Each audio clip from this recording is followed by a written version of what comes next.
setelah kemarin berbeda di bulan Ramadan dan juga bulan Syawal, saat ini dimulai lagi untuk mengawali. Salawat dan salam tercurah kepada Rasulullah Muhammad Sallallahu Alaihi Wasallam, pada keluarga sahabat tabi'in dan tabi'in, dan kita selalu berdoa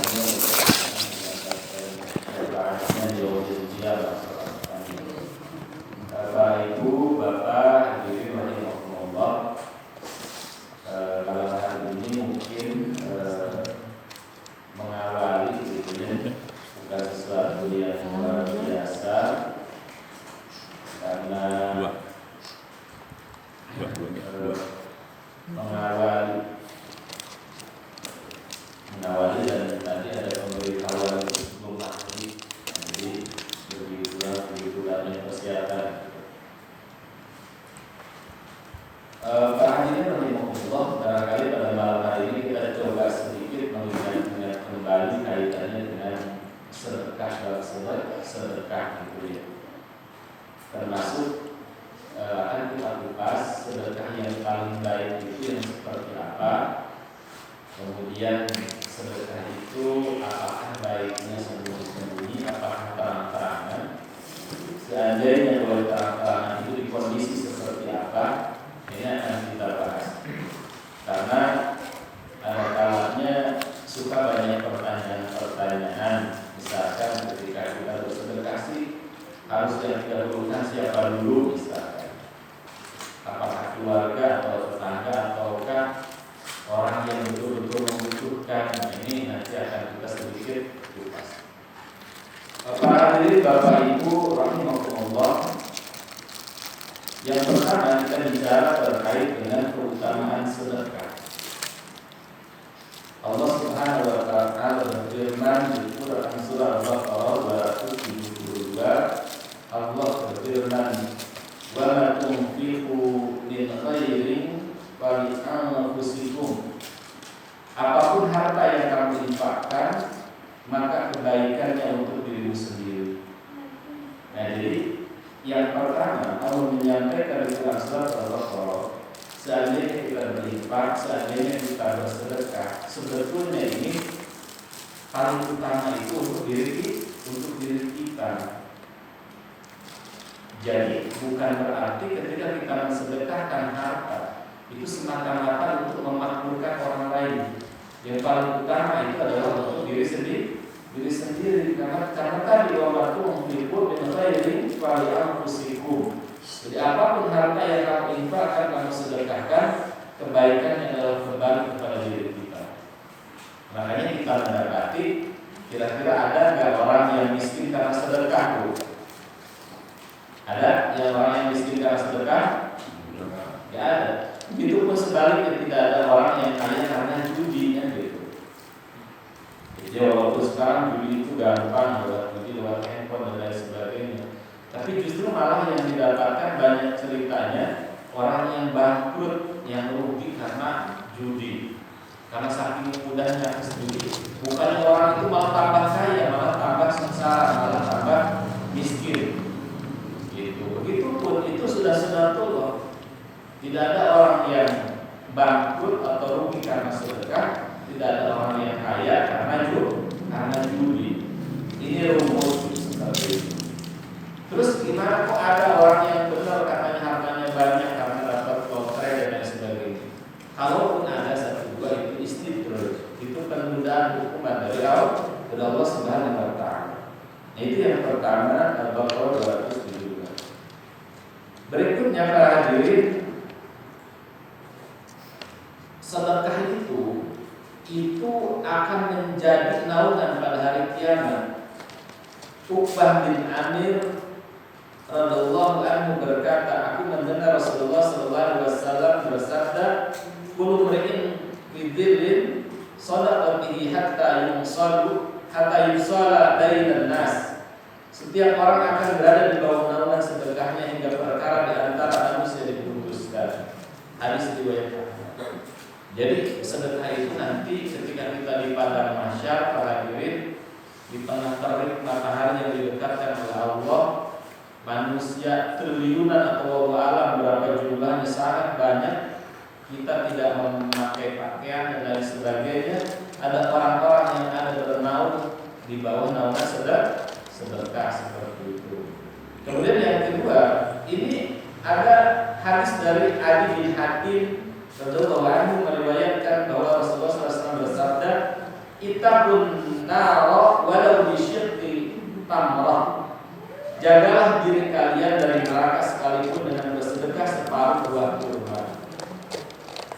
Ya, jadi sedekah itu bisa menjaga diri kita dari api neraka walaupun hanya dengan sebutir kurma. Kalau sekarang mungkin kita nggak ada kurma, yang dilimanya lewat nasi, sepiring nasi atau sebungkus nasi seperti itu. Gitu. Jadi yang pertama tadi sedekah itu bisa menaungi kita di hari kiamat. Yang kedua itu melindungi kita dari panasnya api neraka. Kemudian yang ketiga yang kita tahu, sedekah itu adalah salah satunya sedekah jariyah, itu amalan yang tidak akan pernah putus sampai kita wafat. Abu Hurairah meriwayatkan Rasulullah SAW bersabda, "Idza matal insan inqata'a amaluhu illa min salasin." Ketika anak Adam meninggal dunia, terputuslah setiap amalnya. Illa min salasin, kecuali 3 perkara. Yang pertama adalah shadaqatin jariyatin, sedekah jariyah. Nah, sedekah jariyah itu mungkin kita pahamnya membangun masjid, membangun mushola dan lain sebagainya. Tetapi ada ulama yang berpendapat ketika kita bersedekah makanan kepada penghafal Al-Quran misalkan, kemudian makanan itu menjadi darah daging mereka. Ketika mereka menghafal Al-Quran, selama mereka menghafal, maka si orang yang memberi sedekah itu akan terus kebagian pahalanya.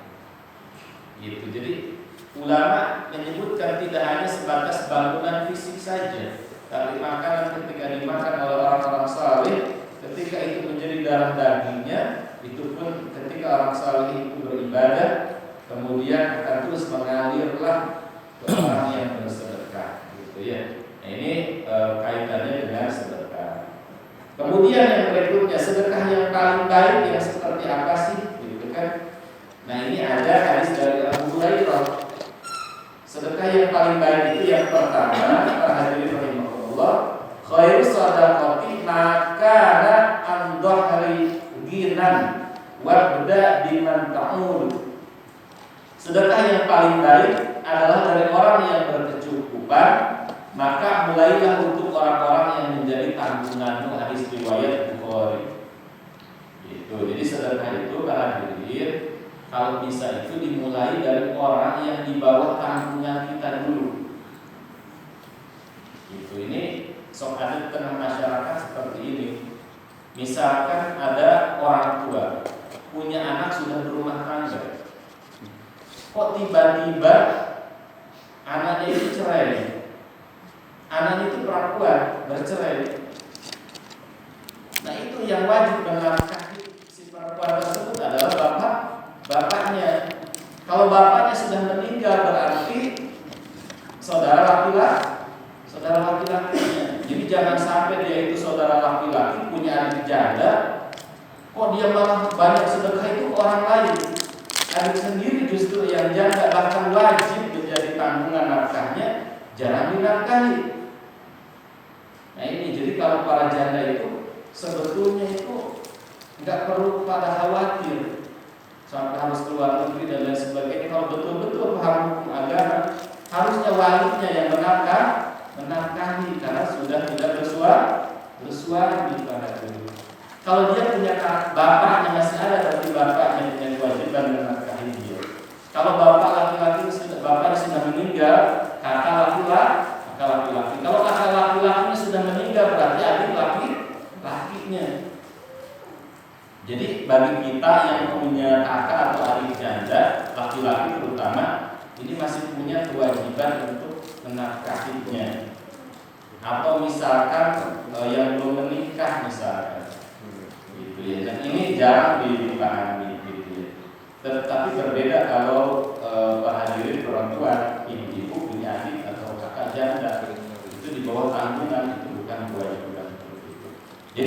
hak sedekah yang paling baik di sini disebutkan yang paling utama itu adalah dari orang yang berkecukupan, maka mulailah untuk orang-orang yang menjadi tanggunganmu. Jadi dimulai dari orang yang kita tanggung dulu. Kemudian yang berikutnya sedekah yang paling baik itu yaitu sedekah dalam keadaan sehat dan pikir, takut menjadi miskin dan berangan menjadi kaya. Nah, ini ada dari hadis Abu Hurairah radhiyallahu anhu. Rasulullah sallallahu alaihi wasallam bersabda yang artinya seorang laki-laki datang kepada Nabi sallallahu alaihi wasallam dan berkata, "Wahai Rasulullah, sedekah apakah yang paling besar pahalanya?" Beliau menjawab, "Kamu bersedekah ketika kamu dalam keadaan sehat dan pikir, takut menjadi fakir dan berangan-angan jadi orang kaya." Nah, justru ketika kita kondisi susah, kemudian bersedekah itu pun kondisi sedekah yang paling baik. Atau kita takut miskin, ada perasaan pikir nih, pelit takut miskin. Kok kita memaksakan diri untuk bersedekah? Itulah sedekah terbaik di antaranya. Gitu. Karena seorang mukmin itu harusnya itu bersedekah itu fisara iwad dharai, dalam keadaan lapang maupun sempit. Justru ketika kita dalam kondisi sempit, susah, terus kita bersedekah, ini sangat utama para hadirin. Maka janganlah kamu menunda-nunda hingga tiba ketika nyawamu berada di tenggorokanmu, lalu kamu berkata sebulan begini punya ini dan sebulan begini, padahal harus itu minim sebulan dan sebulan Bukhari. Nah, yang ketiga, sedekah yang utama itu adalah menyedekahkan kepada orang miskin dalam keluarga. Gitu ya. Jadi kalau kita punya keluarga, kita nggak punya tanggungan nih, misalkan anak-anak sudah pada menikah semua, kok kita itu masih punya gaji misalkan. Nah, sementara di keluarga kita itu ada yang miskin. Nah, ini justru yang utama itu yang kita sedekahi adalah keluarga kita dulu, yang miskin tadi. Jangan ke orang lain dulu gitu. Itu seperti itu. Nah, ini ada hadis di riwayat Ahmad. Rasulullah sallallahu alaihi wasallam bersabda, "Shadaqatuka 'alal miskin, shadaqatun bahiya 'ala dzirrahim." Sintani shadaqatun wasilatun. Sedekahmu kepada orang miskin sekedar sedekah, kata Rasulullah. Namun jika kau sedekahkan kepada orang yang mempunyai hubungan rahim atau kerabat, akan mendatangkan dua pahala, yaitu pahala sedekah dan pahala mempererat kekerabatan. Jadi itu para hadirin. Jadi sedekah yang utama di sini di buku ini disebutkan yang pertama tadi adalah sedekah orang kepada orang yang menjadi tanggungan kita. Walaupun ini banyak ya, seperti sedekah air itu utama dan lain sebagainya. Tapi di sini disebutkan tiga. Kemudian sedekah dalam kondisi sempit, kikir, itu kalau bisa, malah kalau kita keluarkan sedekah itu utama, pahalanya sangat banyak. Kemudian yang ketiga itu menyedekahkan kepada orang miskin yang ada di keluarga kita. Nah, para hadirin Bapak Ibu rahimahullah, setelah kita tahu keutamaan sedekah, kemudian sedekah-sedekah yang utama, berikutnya ini ada keutamaan merahasiakan sedekah para hadirin. Nah, jadi keutamaan merahasiakan sedekah. Yang pertama ada Al-Baqarah 271 yang artinya jika kamu menampakkan sedekah-sedekahmu maka itu baik, dan jika kamu menyembunyikannya dan memberinya kepada orang-orang fakir maka itu lebih baik bagimu. Al-Baqarah 271 itu. Jadi merahasiakan sedekah sembunyi-sembunyi itu lebih baik daripada menampakkannya. Karena apa?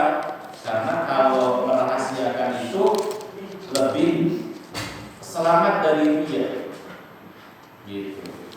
Belum lagi ada hadis dari riwayat Abu Hurairah bahwa nanti di akhirat itu ada 7 golongan yang akan dinaungi oleh Allah di padang mahsyar. Ada 7 golongan yang akan dinaungi di padang mahsyar. Di antaranya salah satunya adalah orang yang tangan kanannya memberi, tangan kanannya tidak melihat ya. Dalam artian itu sembunyi-sembunyi. Jangan sampai tangan kanan memberi, Tangan kiri meminta ya. Dan karena memberi dia meminta kumaha berarti.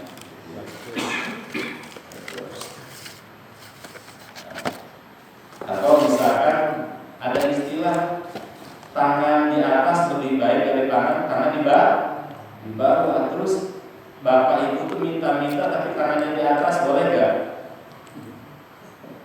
Tangan di atas kan lebih baik daripada tangan di bawah, Bu. Kalau minta-minta tapi sampai kayak gini, gitu ya. Makanya ada istilah sekarang itu bisnis yang paling menguntungkan adalah bisnis beli itu ale-ale, kalau ale itu bisnis paling menguntungkan saat ini katanya. Jadi ale-ale itu saat ini berapa 2.000, airnya kita minum, terus kemudian kita pergi ke lampu merah, dulu di lampu merah sebegini. Bisnis yang paling menguntungkan ale-ale sehari dapat 200.000, sebulan dan 6 juta. Nah itu pikiran orang yang keliru ya. Meminta-minta itu boleh, tapi dalam kondisi kita bencana alam, kita kelaparan, itu boleh. Tetapi kalau sudah ada stok makanan itu sudah nggak boleh lagi meminta, gitu ya. Nah, kemudian disyariatkan penampakan sedekah untuk satu kemaslahatan. Jadi penampakan sedekah juga tidak selalunya dilarang, itu boleh. Tetapi untuk kemaslahatan. Nah ini ada hadis dari sahabat Jabir. Ini hadisnya panjang banget. Jadi hadis riwayat Muslim itu sangat panjang hadisnya. Jadi satu ketika itu ada segerombolan Arab Badui datang kepada Rasulullah dan para sahabatnya. Nah kemudian Arab Badui ini gak pada pakai sendal, compang camping dan lain sebagainya. Pokoknya kondisinya itu sangat memprihatinkan.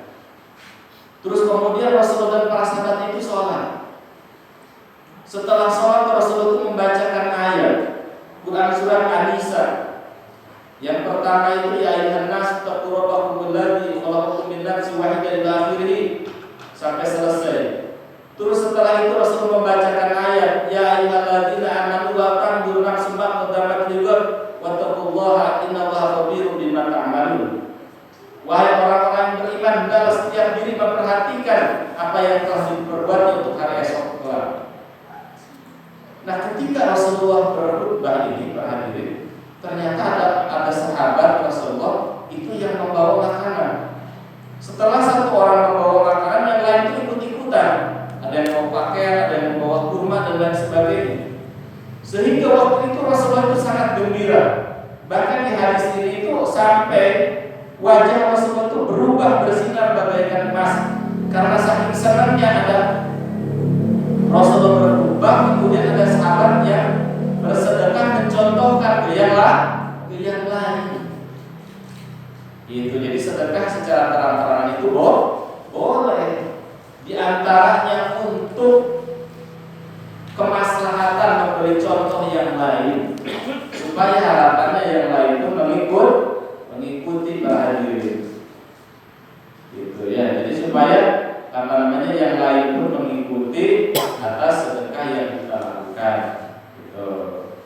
Nah ini kaitannya dengan sedekah. Ini saya ambilkan dari Dr. Rashid Abdul Karim, diciptakan dari Arab Saudi seperti itu. Ini kaitannya dengan sedekah. Nah, kenapa kita bahas sedekah? Karena memang sedekah itu ternyata dalam prakteknya itu siapapun bisa melakukan para hadirin. Bahkan ketika kita tidak bisa bersedekah dengan harta, kita bisa sedekah dengan ilmu.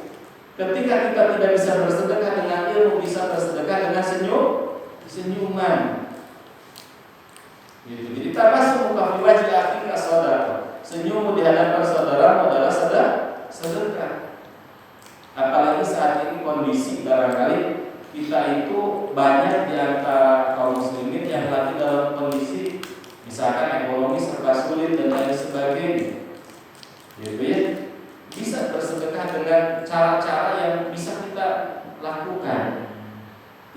mampu dengan harta dengan harta, yang mampu dengan ilmu dengan ilmu, yang mampu dengan suri teladan yang baik dengan keteladanan, yang mampu memikirkan duri di jalan dengan duri di jalan, ya, dengan memikirkan duri di jalan seperti itu.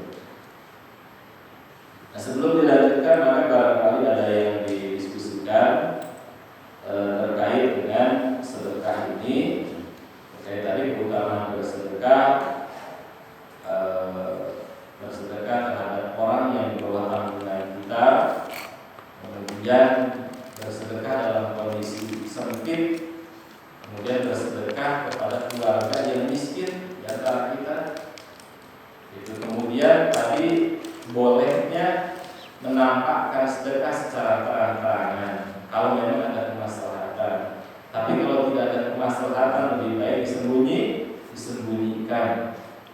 Karena memang amalan itu rawan terserang oleh riya, gitu ya.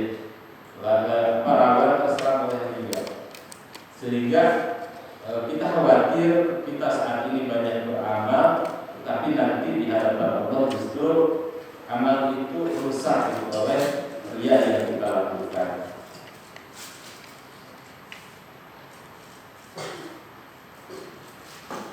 Enggak, barangkali ada yang ditanyakan atau ditambahkan.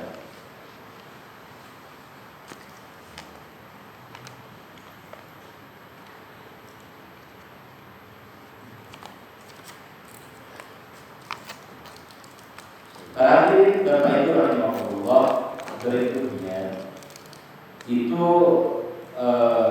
ada hadis dari Abu Hurairah, Rasulullah sallallahu alaihi wasallam bersabda, "Ma min yaumin yusbihul ibadu fi ila malakani yanzilani fa yaqulu ahaduhuma Allahumma a'ti munfiqan khalafan wa yaqulu al-akhar Allahumma a'ti mumsikan talafan."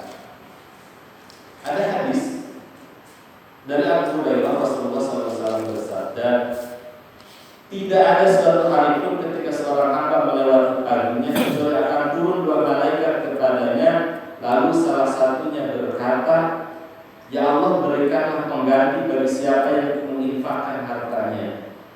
Sedangkan yang satunya lagi berkata, "Ya Allah, berikanlah kehancuran pada orang yang menahan hartanya." Hadis riwayat Bukhari. Jadi ternyata para hadirin, ketika kita memasuki waktu pagi, itu ada dua malaikat yang mendoakan. Itu sadar nggak sadar, tahu nggak tahu, selama ini ternyata hampir setiap pagi itu ada malaikat yang mendoakan kita. Malaikat pertama justru berdoa, "Ya Allah, berikanlah pengganti bagi siapa saja yang menginfakkan hartanya." Nah, kira-kira kalau malaikat yang mendoakan dijabah enggak, Ibu, Bapak? Dijabah, karena malaikat itu terjaga dari dosa. Terus berikutnya malaikat yang satu lagi itu berdoa, meminta kepada Allah untuk dihancurkan kepada orang yang menahan hartanya. Nah, jadi jangan sampai justru pagi hari itu kita malah didoakan kehancuran oleh malaikat. Makanya wajar sahabat Rasulullah SAW, Umar bin Abu Bakar As-Siddiq, dia itu nanti di akhirat itu dipanggil oleh 8 pintu surga, gitu ya. Karena pintu surga itu ada 8 berhadir. Itu yang kita dari sekarang dipersiapkan mau masuk ke yang mana. Ada babu sholat, ada pintu sholat itu pintu masuk surga bagi orang-orang yang ahli sholat. Ada babu shodaqah, adalah pintu bagi orang-orang yang ahli sedekah. Ada babu taubah, yaitu pintu bagi orang-orang yang senantiasa bertobat kepada Allah. Ada babu jihad bagi orang-orang yang berjihad. Ada babu raya bagi orang-orang yang senantiasa berpuasa. Dan kita mau masuk pintu lewat yang mana? Nah, kaitan dengan pintu surga, Abu Bakar As-Siddiq kata Rasulullah itu nanti di akhirat justru dipanggil Karena memang salah satunya ketika pagi-pagi setelah subuh itu Abu Bakar As-Siddiq itu sudah banyak amal soleh yang dilakukan, sudah bersedekah, sudah menjenguk orang sakit dan lain sebagainya. Itulah Abu Bakar As-Siddiq. Makanya Abu Bakar As-Siddiq radhiyallahu anhu dia itu akan dipanggil oleh 8 pintu surga. Nah, mari kita istimewanya di mana? Gitu. Misalkan kita ahli zikir, mudah-mudahan nanti dimasukkan oleh Allah ke dalam pintu zikir. Gitu ya. Lalu pintu zikir banyak sekali zikir-zikir yang disyariatkan.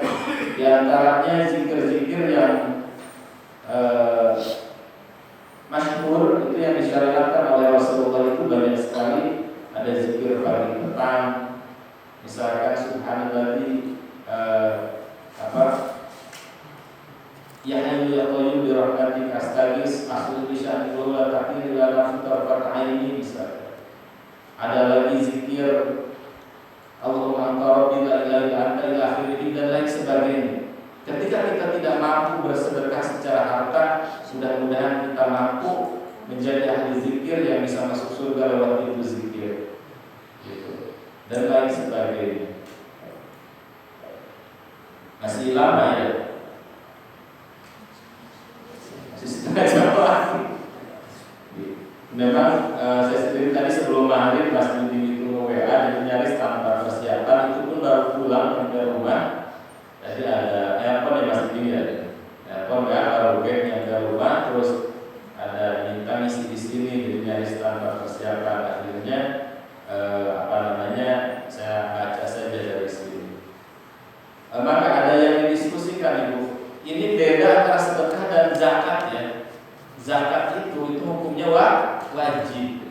Sedangkan sedekah itu sunnah.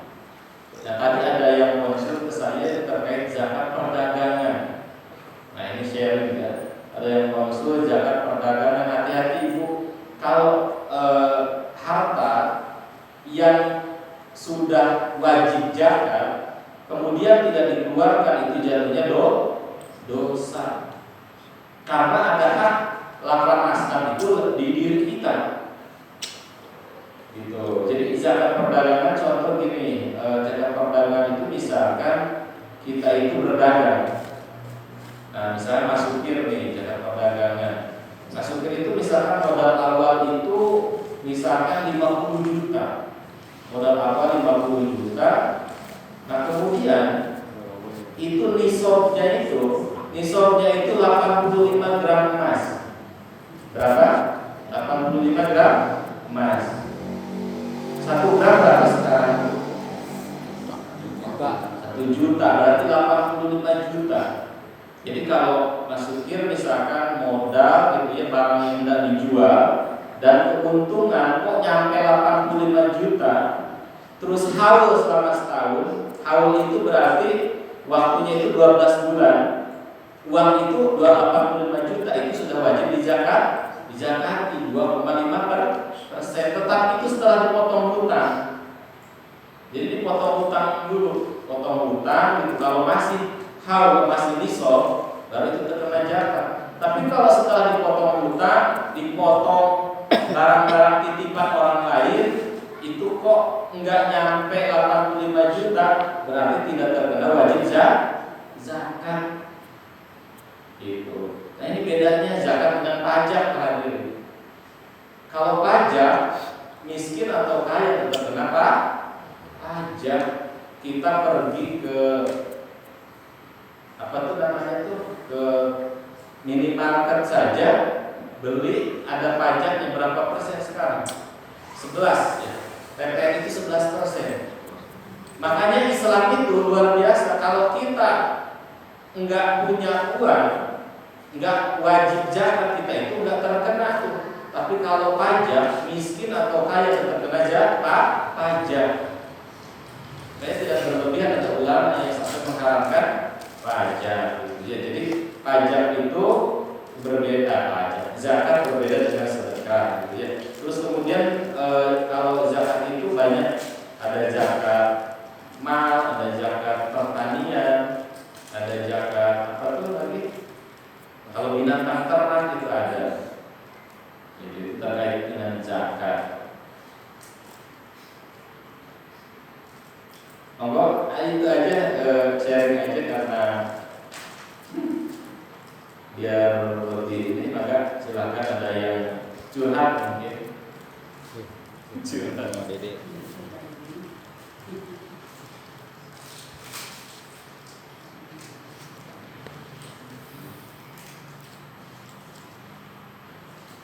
Ustaz, gimana?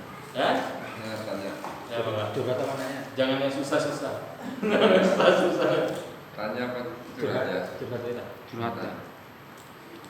Saya pernah dengar ceramah cerita itu ya, ceramah terutama bahwa orang naik haji ternyata hajinya nggak sah setelah ternyata ada saudaranya, saudara dekat itu ternyata dia untuk makan aja susah gitu. Terus tapi yang haji ini apa seperti tahu tapi cuek gitu ya, katanya hajinya nggak sah apa menurut Ustaz gimana atau menurut Terus juga ada cerita yang apa nggak jadi naik haji tapi uang yang hajinya buat nolong orang miskin gitu. Memang kemarin ini saya di keluarga itu saya punya saudara sepupu yang kemarin saya cerita Pak, yang baru pensiun itu. Beliau itu hajinya udah 2 kali, kemarin berangkat lagi. Menjelang berangkat yang kedua itu menjelang berangkat yang kedua itu dikomplain sama kakaknya. Dikomplain dalam artian kenapa kamu harus haji 2 kali? Kalau orang miskin kan banyak di sekitar kamu, saya tidak langsung seperti itu. Akhirnya malah terjadi ramai kedua, seolah-olah padahal yang bersangkutan sendiri merasa ya suka-suka juga di lingkungan sama suka sedekah. Tapi apakah salah ketika saya sudah bersedekah terus pengen haji lagi? Akhirnya terjadi cekcok waktu itu. Kemarin pas saya pulang. Nah, terkait yang Mas Ibro ceritakan itu kan apa namanya Mas, mimpi ya? Apa? Tadi yang sedekah yang tidak diterima berarti itu lewat wahyu mimpi kan atau gimana? Kalau itu ceramah itu ada cerita kayak gitu. Yang saya pahami, jadi ada cerita yang sahih itu kisahnya Ibnu Al-Mubarak. Ibnu Al-Mubarak itu seorang ulama alim, itu ulama tabi'in, ulama besar. Nah, sedangkan